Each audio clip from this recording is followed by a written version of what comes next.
Hi, welcome to online learning. Today is March 30th, and I'm going to explain what the expectations are for this week.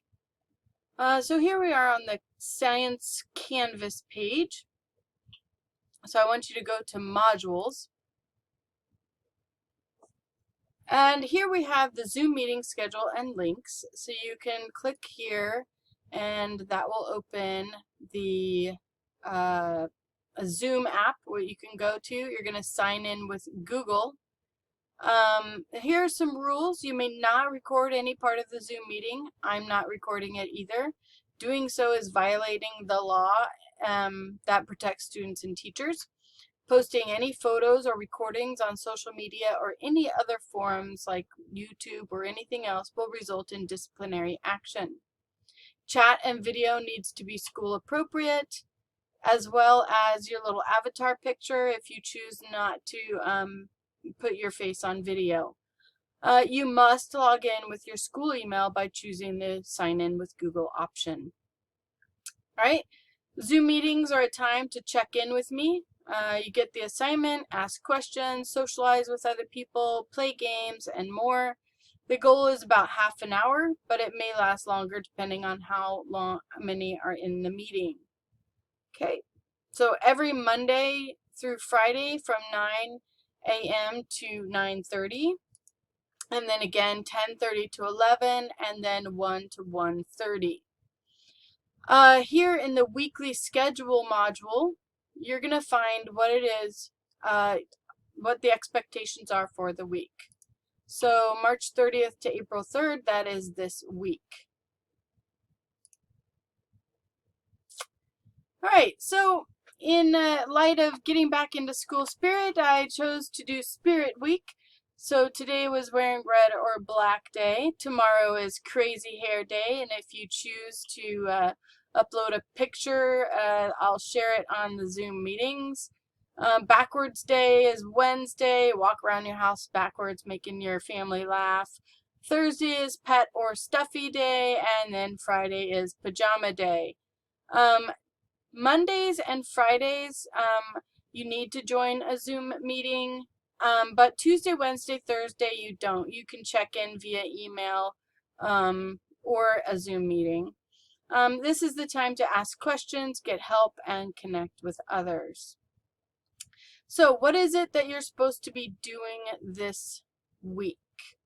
Well, if you were on the Zoom meetings earlier, we did a scavenger hunt, but you can certainly do your own scavenger hunt. You can open this and do it with your siblings or whatever. It was pretty fun. You are going to do an experiment. I also am doing an experiment. I'm going to be making pasta with different types of flour, and I'm going to go over that more in just a moment. So your project is to find an experiment, select an experiment from the list, and you can open this, and there's a bunch of experiments there, or come up with your own experiment. It does not have to be from the list. This is just to help you out, but you can certainly come up with your own experiment. And you're going to begin by filling out the first part of the form, experiment write-up form.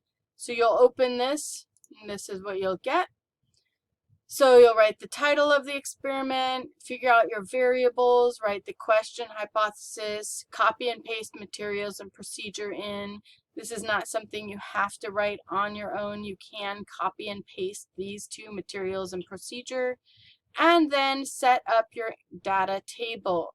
So your independent variable is going to go in this column, and your dependent variable goes here. And remember, an independent variable is the thing you are changing, and the dependent variable is the outcome of and the result of that change. It's dependent on what changes that is going to be the results. After you do your experiment, you're going to write a conclusion and using claim evidence from your data table and then reasoning. So I'm going to go over this as an example. So this week, I am going to make pasta, and because of that, I decided, oh, I'm going to make pasta with different types of flour with an alternate flour source. So I'm going to make noodles with different kinds of flours. I'm testing coconut flour, rice flour, and using wheat flour as my control noodles.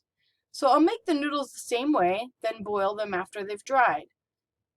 Then I'll test whether they hold together after being boiled.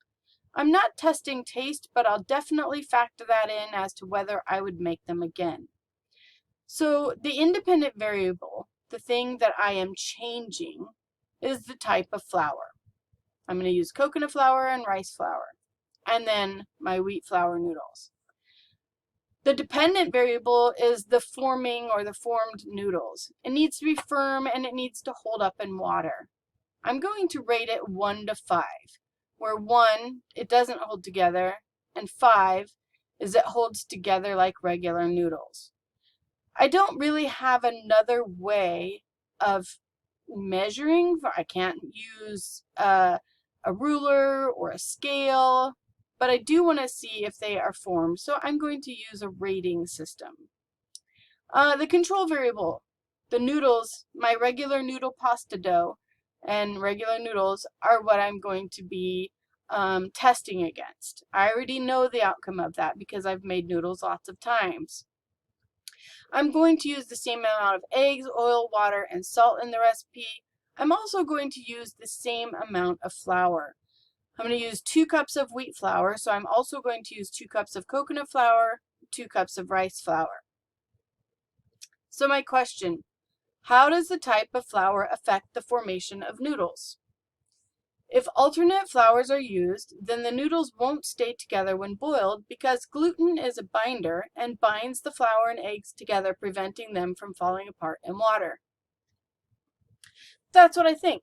I don't know for sure yet, but that's what I think is going to happen. I'm not sure the coconut flour or the rice flour, especially rice flour, is going to stay together. But I know that there's rice noodles out there, so it could be just fine. We'll have to see. I copied and pasted materials and procedure from my regular recipe. And here is how I set up my data table. So again, in the red column, it's the type of, the independent variable, which is the type of flour. So I have my wheat flour ones. This was kind of like our pancake, where we had just a regular Krusteaz pancake. And then you had your fantasy pancake that was different. You changed something about it. So this is my control pancake or my control noodles in this circumstance. And then I'm going to try and make it with coconut flour and make it with rice flour. And I'm going to make it 3 different times to make sure that I am consistent and getting similar results each time. After I'm done, I'm going to write a conclusion and I will let you know all about it on Friday, April 3rd. So if we come back here to Canvas, March 30th through April 3rd weekly schedule, you have your experiment write-up form. If you can't remember exactly how to write the question, hypothesis, variables, materials, procedure, and setting up the data table, the experiment write-up, this is actually a slideshow you can use to review that information. Also, if you have any questions, please just ask me. It's probably best to just email me. I check my email numerous times a day. I'm going to be checking email between 7:40 and 3:30 every single day, Monday through Friday. So you should be able to get an answer back fairly quickly. Just no question is a bad question. Just go ahead and let me know, any questions you have, or if you're struggling to come up with an experiment or something like that, I can help you and walk you through that.